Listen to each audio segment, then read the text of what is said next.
आप सबको जय मसीह की। एक बार फिर से आप सभी का स्वागत है। संत लूका रचित सुसमाचार और उसका 15 अध्याय, उसका 8 से लेकर के 10 आयत तक।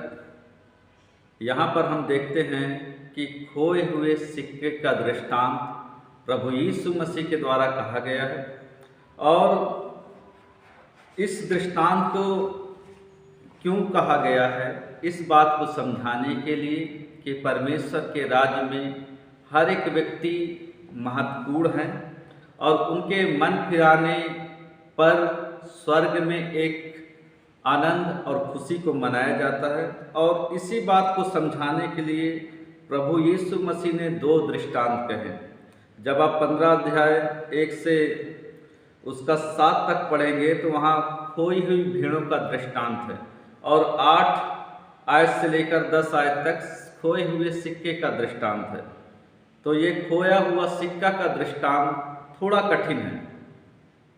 ये खोया हुआ भेड़ के दृष्टांत से जब हम उसका 15 अध्याय का पहला और दूसरा आयत देखेंगे तब हमें सब समझ में आएगा कि ये दृष्टांत यीशु मसीह ने क्यों कहा।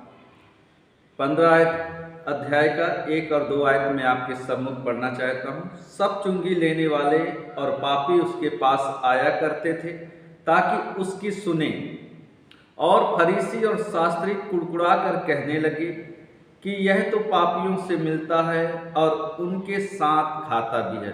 तो यहाँ पर हम ध्यान दें कि इस दृष्टांत को प्रभु यीशु मसीह ने क्यों कहा। बहुत सारे चुंगी लेने वाले और दूसरे जो पापी व्यक्ति थे वो यीशु मसीह के प्रवचनों को, उनके संदेशों को सुनने के लिए निरंतर आते थे। और दूसरा एक ग्रुप था फारिसी और शास्त्रियों का, जो उन दिनों में अपने आप को धर्मी व्यक्ति समझते थे। और ये फारिसी और शास्त्री जो थे वो परमेश्वर के व्यवस्था जो मूसा नबी के द्वारा दिया गया था उसके सिखाने वाले और उसका आज्ञा पालन कराने वाले थे, और ये शिक्षक भी थे। तो उनको लगता था कि आखिर ये पापी लोग क्यों आते हैं, क्यों ये चुंगी लेने वाले यीशु मसीह के पास आते हैं। तो वो गुस्सा करते थे, कुड़कुड़ाते थे।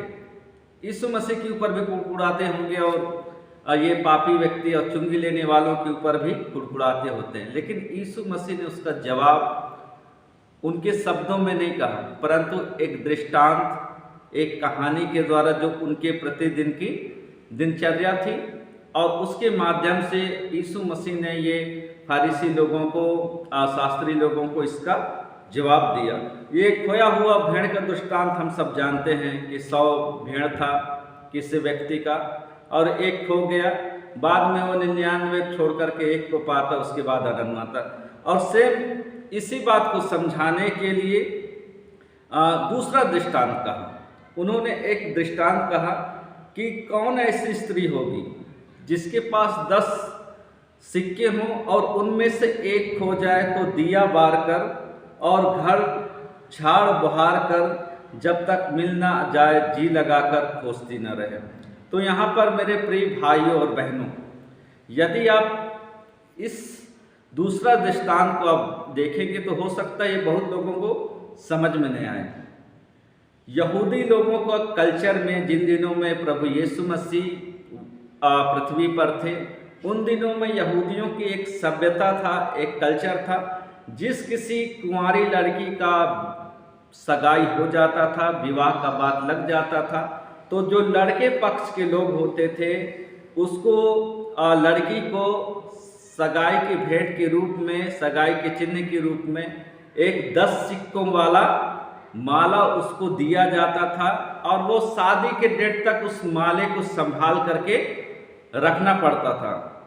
यदि किसी कारणवश वो उसमें से 10 सिक्कों की माला में से कोई एक सिक्का भी खो जाता था तो उस लड़की का विवाह टूट जाता था। उसको समझा जाता था कि ये जो लड़की है ये गैर जिम्मेदार है, केयरलेस है। जब ये एक माला को नहीं संभाल पाई तो एक परिवार को कैसे संभाल पाएगी। इसी कारण से वो सिक्का अपने आप में कोई महत्व नहीं रखता था, उसकी कीमत महत्व नहीं रखती थी, लेकिन उसके पीछे जो जिम्मेदारी था, उसके पीछे का जो सिद्धांत था वो महत्वपूर्ण था। इसी कारण से इस लड़की के लिए जिसकी सगाई हो चुकी थी और वहाँ यीशु मसीह की बात सुनने वाले भली भांति इसके विषय में जानते थे, भले हम आज भारत के लोग हैं, हम नहीं जानते इसके विषय में, लेकिन ये उन दिनों के लोग जानते थे, उसकी महत्वता के विषय में जानते थे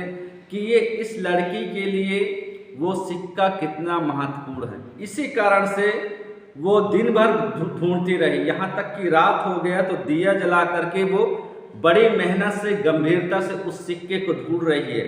और जब वो सिक्का उसको मिल जाता है तो बहुत ही आनंद, बहुत ही खुशी मनाती है और अपने सहेलियों को बुला करके, अपने पड़ोसियों को बुला करके इकट्ठी करके कहती है कि मेरे साथ आओ, आनंद करो, क्योंकि मेरा खोया हुआ सिक्का मिल गया है।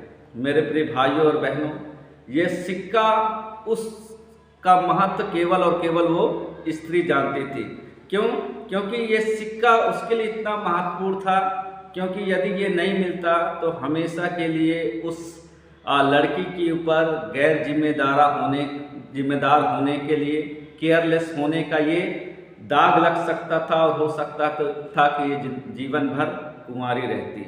मेरे प्रिय भाइयों और बहनों, प्रभु यीशु मसीह भी इसी बात को समझाना चाहता था शास्त्रियों को, फरीसियों को, कि चाहे आने वाला व्यक्ति पापी हो, महसूल लेने वाला हो, वेश्या हो या कोई भी व्यक्ति हो, यदि वो व्यक्ति मन फिराता है और अपने पापों से पश्चाताप करता है, तो जिस प्रकार पृथ्वी पर लोग अपने पशुओं को खो जाने पर और सामानों को खो जाने पर, और जब मिल जाता है उसके मिलने पर खुशी मनाते हैं, इसी प्रकार से एक मन फिराने वाले पापी के विषय में स्वर्गदूत भी स्वर्ग में आनंद मनाते हैं।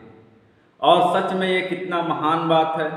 और यदि हम भी ऐसा करते हैं, हम भी किसी व्यक्ति को सुसमाचार सुनाते हैं, तो वास्तव में हम स्वर्ग में आनंद मनाने के कारण बन सकते हैं।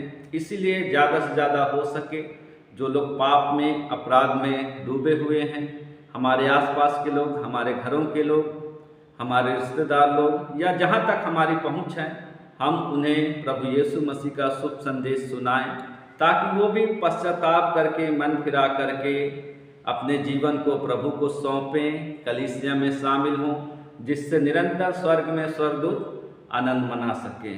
इस वचन को सुनने के लिए, इस दृष्टांत को समझने के लिए आपने ये वीडियो देखा, इसके लिए धन्यवाद। आप सबों को जय मसीह की।